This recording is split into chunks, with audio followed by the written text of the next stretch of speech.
Hey everybody, it's time to dig into Green Lantern number 11, written by Jeffrey Thorne, with art by Tom Rainey and Marco Santucci, finishes by Maria Laura Sanapo, colors by Mike Atya, and letters by Rob Lay.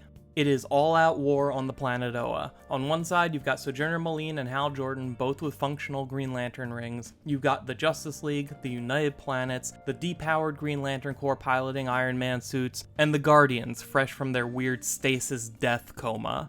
On the other side, you've got Koyos, a guardian bent on ridding the universe of his own people and their creations, convinced that the universe can only grow and prosper naturally without their influence. Koyos is currently the size of Godzilla and powered by a mixture of the Green Lantern's central power battery, magic from the sorcerers world, and the anti-chaos weapon we saw back in Green Lantern number 1, which I guess is what the yellow squid hat is? The Bright Circle, a group of extremists from Sorcerer's World who adamantly hate the Guardians and echo Koyos' beliefs, are supporting Koyos in the fight, and their leader Eurydian seems to be the one maintaining the spell that's holding together this unique mix of new power within Koyos. It is sheer chaos, as the superior numbers of the Lanterns and their allies can't compete with the overwhelming power of Koyos and the Bright Circle. And while the battle rages, Koyos makes his move. He uses his power to reach out across space to every world touched by his people. We see the Helix, home of the Controllers. We see Zamaron, home of the Star Sapphires. We see Odom, home of the Blue Lanterns. We see Maltus, the original homeworld of them all. And all at once, Koyos begins to absorb them, ripping them apart and assimilating them into himself from billions of miles away. And once every last bit of their existence, all of their biology, all of their technology, once it's all been absorbed into Koyos' body, he intends to destroy himself, thus erasing the Guardians and everything related to them from the universe once and for all.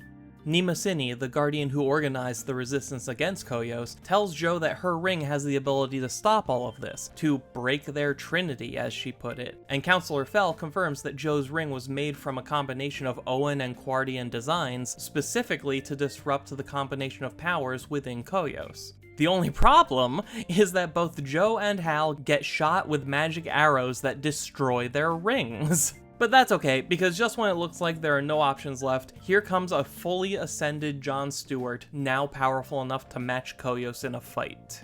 While John holds Koyos at bay, Joe runs to the medical station where Kelly has been unconscious ever since her encounter with Jessica Cruz on New Corrigar.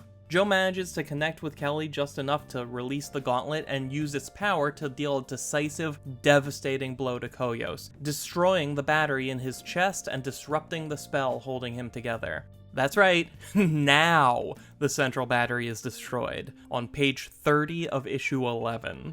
Now with Koyos vulnerable, John makes his move, claiming to be able to see what's inside of Koyos and that he knows what to do. Next thing we know, there's a blinding flash of light and both John and Koyos are gone, replaced by a massive ball of swirling energy. But even if Koyos has been neutralized, there's still the matter of the Bright Circle. And more urgently, the United Planets Security Brigade is in orbit, ready to nuke the surface of Oa, because they can't afford to allow yet another cosmic disaster of Oan origin to ravage the universe. Their strike is imminent, and the energies erupting from Koyos have made all communications and sensors on the planet and the ships useless. So unless someone on the ground finds some way to communicate with those ships, they might all die anyway. Maybe Hal and the League could leave the same way they came and evacuate everyone off-world through a Dr. Fate portal. Or maybe John will pull out a last-minute save. But I think there's a genuine possibility that no matter what happens, we may lose Oa anyway.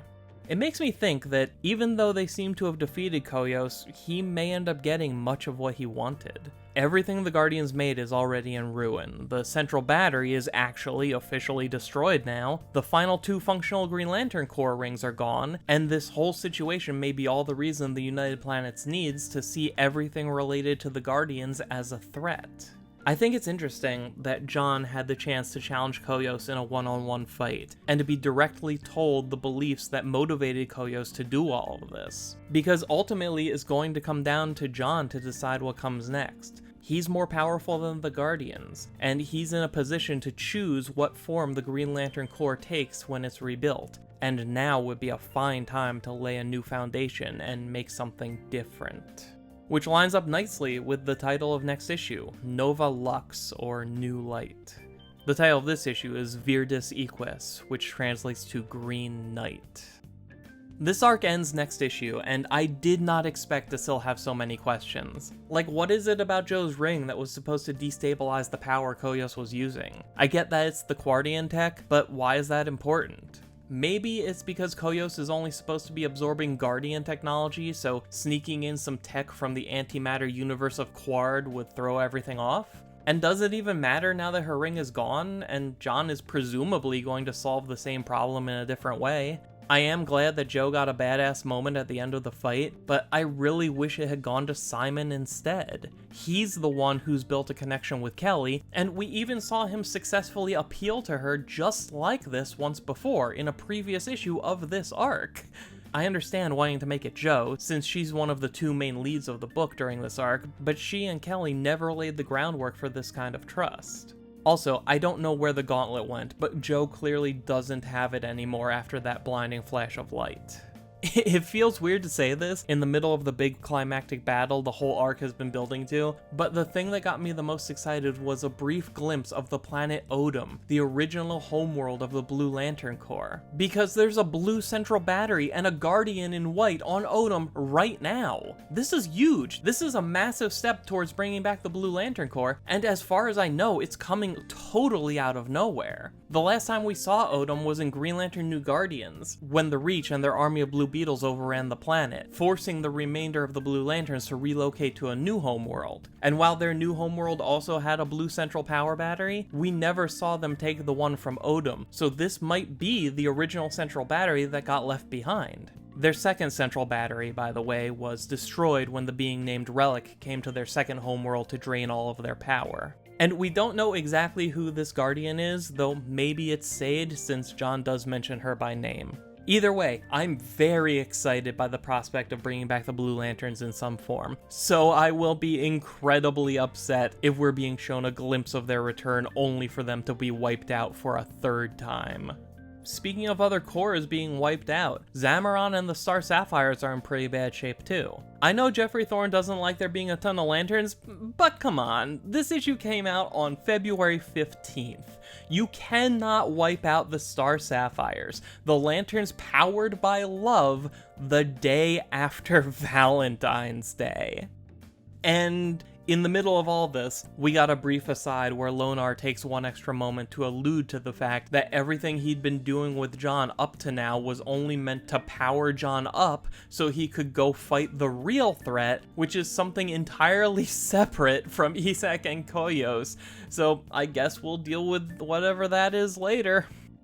I think my biggest takeaway from issue 11 is that a lot is hinging on issue 12. The fate of the Green Lantern Corps, the fate of the Star Sapphires and Blue Lanterns, and what the future of this series is even going to be.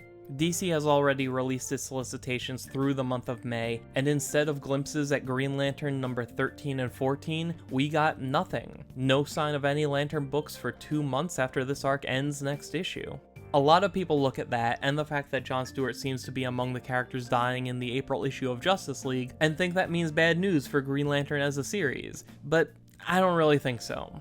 If the book were cancelled due to poor sales or any other reason, the solicitation for issue 12 would have advertised it as the final issue of the series. I think it's more likely that there's a reason pertaining to a storyline they don't want to spoil. After all, the death of the Justice League is part of the build-up to Dark Crisis, which is DC's big event starting in June, and at this point we know very little about the event or the direction the universe will be going in. Or maybe something big happens in Green Lantern issue 12 that they didn't want to give away, and we'll learn the future of the series next month. I really don't know, but I don't think we'll have to wait very long to find out. So, with one final issue to go, how do you think this arc will end? And what do you think will be the new status quo for Green Lantern going forward? Tell me all about it in the comments down below. And remember to subscribe and ring the bell if you haven't already, so we can discuss the grand finale of this whole thing when the next issue comes out. You can follow Mosaic Comics on Twitter, and the script for this video can be found at mosaiccomics.blogspot.com, links in the description below. Thank you for taking the time to watch. My name is Dan. We'll talk again soon.